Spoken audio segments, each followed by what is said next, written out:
اللي انت بتحلم بيه انا عايش فيه على ارض الواقع. ايه العظمه دي؟ ايه الجمال دوت؟ والله العظيم كمان مره انا بتكلم المره دي من كل قلبي، وبتكلم كمصري مش مشجع للنادي الاهلي او محب للنادي الاهلي. والله العظيم يا جماعه اللي بيحصل على قناه الاهلي ده عظمه.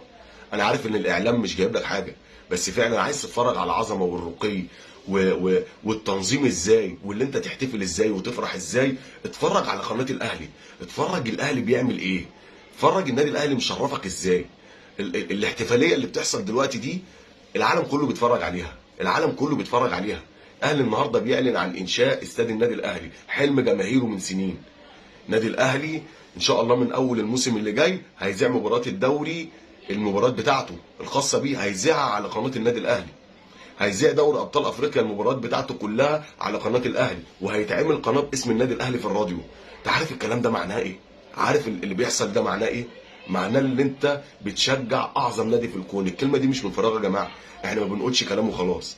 عشان كده احنا بنعشق الكيان ده، وبنتشرف ان احنا بننتمي للنادي الاهلي. وانا قلت لك قبل كده وبقول لك وهفضل اقول لك، اللي انت بتحلم بيه انا عايش فيه على ارض الواقع. ابعتها له.